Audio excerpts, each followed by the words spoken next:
Hello everyone, आप सबके लिए एक इम्पॉर्टेंट इन्फॉर्मेशन है। बिहार स्टाफ सिलेक्शन कमीशन के द्वारा fourth graduate level online form आपका निकाला गया है। इसमें आपका फोर्थ लेवल का ग्रेजुएट लेवल का ये आपका ऑनलाइन फॉर्म का नोटिफिकेशन है। इसमें क्या कुछ इंपॉर्टेंट जानकारी बता रखी है उसके बारे में डिटेल में जानते हैं। तो पहले आपका यहाँ पे टोटल नंबर ऑफ पोस्ट देख सकते हैं, आपका 1481 पोस्ट के लिए निकाला गया है। तो अच्छा खासा पोस्ट है इस बार देखने को यहाँ पे मिल रहा है। तो नंबर ऑफ पोस्ट भी बहुत ज़्यादा है, तो इसमें पोस्ट के लिए तो आपको यहाँ पे दिक्कत नहीं होने वाली है। अब इम्पॉर्टेंट डेट में क्या कुछ जानकारी बता रखी है उसके बारे में समझते हैं।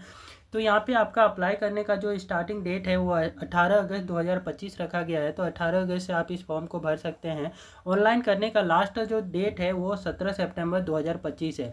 और ये आपका पेमेंट करने का भी लास्ट डेट आपका 17 सितंबर 2025 रखा गया है। वेरियस पोस्ट के लिए ये वैकेंसी है, तो इसमें बहुत सारे पोस्ट के लिए एक साथ निकाली गई है। तो उसको देखते हैं कि कौन कौन से पोस्ट के लिए ये आपका वैकेंसी है।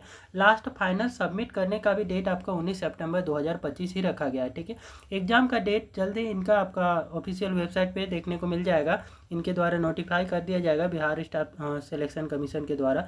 एडमिट कार्ड एग्जाम के 8 से 10 दिन पहले इनके ऑफिशियल वेबसाइट पे देखने को मिल जाएगा। एग्जाम के कुछ दिन बाद आपका यहाँ पे 1 महीने 1.5 महीने के बाद में रिजल्ट भी यहाँ पे इनके ऑफिशियल वेबसाइट पे अपलोड कर दिया जाएगा। इससे पहले कि हम यहाँ पे देख लेते हैं कि कौन कौन से पोस्ट के लिए ये आपका वैकेंसी निकाली गई है। तो टोटल नंबर ऑफ पोस्ट की बात करें तो टोटल नंबर ऑफ पोस्ट जो है कि 1481 पोस्ट के लिए ये वैकेंसी निकाली गई है। ये कौन कौन से पोस्ट हैं जिसके लिए ये वैकेंसी निकाली गई है बिहार स्टाफ सिलेक्शन कमीशन के द्वारा। तो पहला है आपका असिस्टेंट ब्रांच ऑफिसर के पोस्ट के लिए है, जिसमें आपका टोटल 1064 पोस्ट के लिए वैकेंसी है। तो 1064 पोस्ट यहाँ पे आपका total number of vacancy assistant branch officer का है। तो कैंडिडेट जो भी इस फॉर्म को भरना चाहते हैं असिस्टेंट ब्रांच ऑफिसर के पोस्ट के लिए, उसके लिए जो क्राइटेरिया है वो आपका बैचलर डिग्री एनी स्ट्रीम से होना चाहिए इंडिया के किसी भी रिकॉग्नाइज यूनिवर्सिटी से। तो आप इस फॉर्म को भरने के लिए एलिजिबल होंगे। प्लानिंग असिस्टेंट का जो पोस्ट है, तो प्लानिंग असिस्टेंट में टोटल नंबर ऑफ पोस्ट आपके 88 देखने को मिल रहा है। तो 88 पोस्ट के लिए वैकेंसी है। इसमें आपके कैंडिडेट इस फॉर्म को अप्लाई करना चाहता है तो उसमें भी बैचलर डिग्री होना चाहिए इंडिया के किसी भी रिकॉग्नाइज यूनिवर्सिटी से, किसी भी मान्यता प्राप्त यूनिवर्सिटी से बैचलर डिग्री है। तो प्लानिंग असिस्टेंट के पोस्ट के लिए भी आप यहाँ पे अप्लाई कर सकते हैं। इसमें भी 88 पोस्ट है। अगला आता है कि हमारा कि डाटा एंट्री ऑपरेटर का आपका ग्रेड सी का पोस्ट के लिए अप्लाई करना चाहते हैं। तो इसमें नंबर ऑफ पोस्ट आपको कम देखने को मिलेगा, एक ही पोस्ट है इस बार। ठीक है, तो डाटा एंट्री ऑपरेटर का आपका इसके लिए आपका अप्लाई करने के लिए जो है कि बेसिकली जो ये 1-2 पोस्ट होते हैं ना, उसमें आपका नंबर ऑफ स्टूडेंट अप्लाई करने वाले भी कम होते हैं। तो बहुत, क्योंकि इसमें रेयरली आपका सिलेक्शन का चांसेस होता है, एक ही पोस्ट है तो इसमें इसी वजह से नंबर ऑफ स्टूडेंट भी कम अप्लाई करते हैं। तो आप थोड़ा प्रिपेयर हैं, आपकी थोड़ी अच्छी अंडरस्टैंडिंग है, आपने बेसिक कंप्यूटर कर रखा है या बैचलर ऑफ इंजीनियरिंग आपका कंप्यूटर साइंस से है या फिर बीटेक आपने इंफॉर्मेशन टेक्नोलॉजी से कर रखे हैं, तो आप इस फॉर्म को फिलअप कर सकते हैं डाटा एंट्री ऑपरेटर के ग्रेड सी के पोस्ट के लिए। साथ ही साथ आपका पीजीडीसीए या बीसीए या बीएससी आईटी वाले भी कैंडिडेट इस फॉर्म को भरने के लिए एलिजिबल होंगे।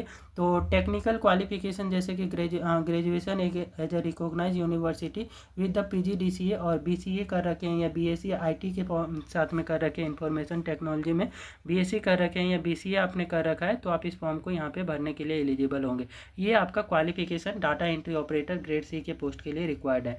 अगला जो आपका पोस्ट आता है वो आपका है auditor director of the account finance department. ठीक है, ये ऑडिटर का पोस्ट है जो कि डायरेक्टर ऑफ अकाउंट में आएगा फाइनेंस डिपार्टमेंट के अंतर्गत। इसमें नंबर ऑफ पोस्ट जो है 125 पोस्ट के लिए वैकेंसी निकाली गई है, 125 पोस्ट के लिए।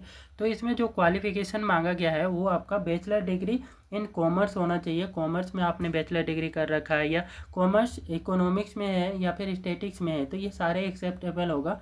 Bachelor degree in commerce, bachelor degree in economics, bachelor degree in statics, ये सारे के सारे आपके एलिजिबल होंगे। इस फॉर्म को आप यहाँ पे भर सकते हैं, ग्रेजुएशन में आपका ये सब्जेक्ट है तो। ठीक है, एनी रिकॉग्नाइज यूनिवर्सिटी इंडिया का होना चाहिए। तो मान्यता प्राप्त आपका कोई भी यूनिवर्सिटी से आपने ये डिग्री कर रखा है तो डेफिनेटली आप इस फॉर्म को भरने के लिए एलिजिबल होंगे ऑडिटर के पोस्ट के लिए, जो कि director of account finance department के अंतर्गत आता है। ठीक है, ऑडिटर जो कि आपका इसमें भी ऑडिटिंग का काम है। तो दूसरा आपका ऑडिटर का पोस्ट जो कि आपका कोऑपरेटिव सोसाइटी और कॉर्पोरेशन डिपार्टमेंट के अंतर्गत ऑडिटर का जो पोस्ट है, इसमें टोटल नंबर ऑफ पोस्ट आपके 198 पोस्ट है। ठीक है, तो अच्छा खासा पोस्ट आपका इसमें भी ऑडिटर का ही पोस्ट है, लेकिन इसमें आपका डिपार्टमेंट बदल जाएगा, cooperative society of corporation department, ठीक है। कॉर्पोरेशन डिपार्टमेंट का आपका cooperative society of corporation department में ये आपका काम है ऑडिटर का, जिसमें आपके कैंडिडेट जो भी अप्लाई करना चाहता है उसका जो क्वालिफिकेशन यहाँ पे मांगा गया है, candidate who have bachelor degree in mathematics और कॉमर्स, ये मैथमेटिक्स में आपने कर रखा है बैचलर डिग्री ग्रेजुएशन, या फिर कॉमर्स से कर रखा है इंडिया के किसी भी मान्यता प्राप्त यूनिवर्सिटी से, तो आप इस फॉर्म को ऑडिटर के पोस्ट के लिए भरने के लिए एलिजिबल होंगे कोऑपरेटिव सोसाइटी कॉर्पोरेशन डिपार्टमेंट में, ठीक है। तो ये आपके यहाँ पे क्वालिफिकेशन डिटेल बताएं और आपके कौन कौन से पोस्ट के लिए वैकेंसी है उसके बारे में डिटेल बताएं, ठीक है। अब आगे समझते हैं कि इसका क्या एज लिमिट रखा गया है। तो एज लिमिट के बारे में जानकारी ले लेते हैं और ये फॉर्म आपका फिलअप करने में कितना यहाँ पे पेमेंट लगने वाला है। तो पहले यहाँ पे हम देख लेते हैं कि आपका एप्लीकेशन फ़ी क्या पड़ने वाला है। तो जो भी कैंडिडेट जनरल कैटेगरी से बिलोंग करते हैं या फिर बैकवर्ड क्लास से है या एक्सट्रीमली बैकवर्ड क्लास से बिलोंग करते हैं, वो भी बिहार स्टेट से बिलोंग करना चाहिए, तब जा करके उनको आपको कितना पेमेंट करना होगा, तो 540 रुपये यहाँ पे पेमेंट करना होगा, ठीक है। ऑल कैटेगरी जो अदर स्टेट से आपके जो भी मेल या फीमेल फॉर्म को भरें तो उसको भी 540 रुपये इस फॉर्म को फिलअप करने के लिए यहाँ पे करना होगा।